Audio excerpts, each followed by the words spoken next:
Boa tarde, irmãos. Graça e paz da parte de Cristo, nosso Senhor e Salvador. Eu gostaria de dar continuidade ao nosso devocional diário, a nossa colheita nos campos do Senhor. Um campo que não é nosso, mas que nós podemos colher com abundância. Vamos orar. Senhor Deus, muito obrigado. E possamos continuar colhendo neste campo tão vasto, Senhor, que é o teu campo. Campo que está à nossa disposição, com frutos tão preciosos, dessa semente tão preciosa que é a tua palavra. Abençoa cada um dos irmãos. Encoraja-nos nesse momento de tanta luta e adversidade, Senhor, e nos ajuda. Assim como o Senhor socorreu o profeta Elias, nos socorre nas nossas lutas, adversidades, nos nossos momentos de dificuldade, Senhor. Quando nós pensamos que não há mais saída, o Senhor entra em cena. Nós te louvamos e pedimos, ó Deus, que o Senhor possa nos ajudar nessa tarde, em Cristo Jesus. Amém.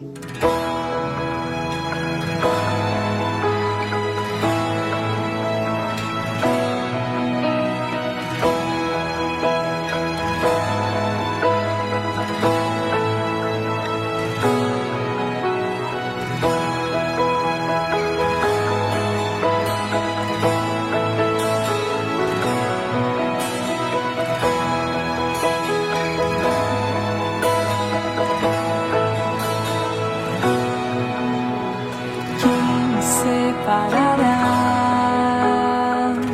do amor de Cristo, será a tribulação, angústia ou perseguição, fome ou nudez, perigo ou espada.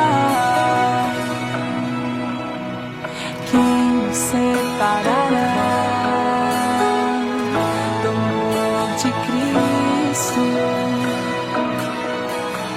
Pois eu estou bem certo de que nem morte, nem vida, nem anjos, nem principados, nem coisas do presente, nem do porvir, nem poderes, nem alturas, nem profundidade, nem qualquer criatura poderá nos separar do amor de Deus que está em Jesus Cristo, nosso Senhor, que está em Jesus Cristo.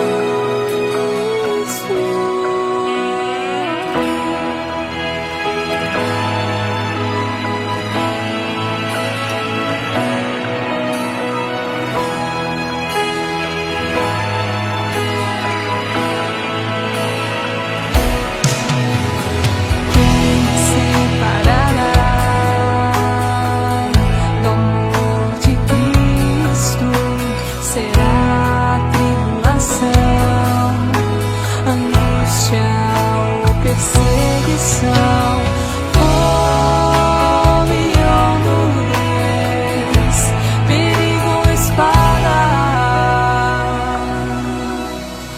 Quem nos separará do amor de Cristo? Pois eu estou bem certo de que nem morte, nem vida, nem anjos, nem princesas.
o livro de 1 Reis, capítulo 19. E eu vou ler apenas do versículo 5 até o versículo de número 7. Mas eu gostaria que você fizesse uma leitura até o versículo de número 18 desse texto. 1 Reis 19, versículo 5 diz assim: deitou-se e dormiu debaixo do zimbro. Eis que um anjo o tocou e lhe disse: levanta-te e come. Olhou ele e viu junto à cabeceira um pão cozido sobre pedras em brasa e uma botija de água. Comeu e bebeu e tornou a dormir. Voltou segunda vez o anjo do Senhor, tocou e lhe disse: levanta-te e come, porque o caminho te será sobremodo longo. Amados, o quarto personagem do nosso devocional entra em cena. Depois de Acabe, depois de Jezabel e depois de Elias, Deus, ele entra em cena e ele estabelece os parâmetros. Aquele que tem o controle assume o comando total e completamente. Deus encontra seu servo Elias no momento de grande desmotivação, no momento de depressão, no momento em que ele se encontra desprezado, em um momento de crise existencial. Deus encontra o profeta Elias e Deus libertou graciosamente o seu servo. Ele libertou Elias daquela circunstância depressiva que ele estava vivendo. E eu queria mostrar 3 coisas da ação de Deus na vida do profeta Elias, tirando ele daquela circunstância, libertando ele graciosamente da depressão. Primeiro, Deus concede a Elias um momento de descanso e refrigério. Os versículos 5 a 8 falam disso, que Deus concede a Elias um momento de descanso, de refrigério. Isso é o que Elias necessitava, irmãos. Lembra-se, ele estava exausto fisicamente, exaurido intelectualmente, suas forças acabaram. Irmãos, era isso que Elias necessitava. Sem sermões, sem pressões. Ao invés disso, Deus proporcionou um momento de descanso para o profeta Elias. O texto diz: deitou-se e dormiu, diz que ele comeu, dormiu novamente, e o anjo voltou para acordá-lo, irmãos. Elias precisava refazer suas forças. Deus tem descanso e refrigério. Deus é gracioso. Ele é o pastor do Salmo 23, que nos leva por águas tranquilas, que refrigera a nossa alma. E a primeira coisa que Deus proporcionou naquele momento a Elias foi justamente, amados, um momento de descanso, de refrigério. O bom pastor agiu graciosamente naquele momento. A segunda coisa que o texto nos informa da ação de Deus é que Deus falou ao coração de Elias. O versículo 9 diz assim: ali entrou numa caverna, onde passou a noite, e eis que lhe veio a palavra do Senhor e lhe disse: que fazes aqui, Elias? Deus falou diretamente, pessoalmente ao profeta Elias. Deus falou ao coração de Elias. Deus falou não que Elias queria ouvir, mas o que Elias necessitava ouvir, meus amados, naquele momento difícil da vida dele. Não é o que nós queremos ouvir, é o que Deus precisa nos falar e nos dizer. Deus faz uma pergunta apenas para entender, e ele diz: que fazes aqui, Elias? Em sua resposta, o profeta Elias demonstra que estava acreditando numa enorme mentira, irmãos. Ele respondeu: tenho sido zeloso pelo Senhor, Deus dos exércitos, porque os filhos de Israel deixaram a tua aliança, derribaram os teus altares e mataram os teus profetas à espada, e eu fiquei só, e procuram tirar minha vida. no versículo 18, Deus diz que conservou ainda profetas. Ele diz: conservei 7.000 que não dobraram os joelhos a Baal. Irmãos, o Deus Todo-Poderoso mostra a Elias que ele estava enganado. Sua mente o estava enganando. Ele estava dizendo: eu sozinho aqui, sou a única voz de Deus e ainda estão tentando me matar. Praticamente ele disse isso, enganando a si mesmo. Muitas vezes a nossa mente nos engana e Deus precisa nos falar a verdade, mostrar a verdade. Precisamos passar por circunstâncias para muitas vezes ouvirmos a voz de Deus e deixarmos a nossa mente de lado. Mas Deus ouviu Elias graciosamente. O Senhor não repreendeu o profeta Elias. Deus poderia ter repreendido ele. Versículos de número 11 e 12 nos informam que Deus ouviu o profeta graciosamente. Graciosamente. Não o repreendeu. Ao contrário, Deus disse: Elias, levanta-te, sai dessa caverna. Deus não repreende. Deus não trata com indiferença. Pelo contrário, Deus diz para ele: levante-se e saia desta caverna. Fique diante de mim no monte, busque a minha presença. Em vez de estar isolado, com autocomiseração, Elias, venha para a minha presença. Diante de mim é o lugar do encorajamento. Esqueça Jezabel. Eu estou contigo e sempre estarei, Elias. Não acredite nas mentiras da sua mente. Irmãos, Deus puxa Elias daquela caverna.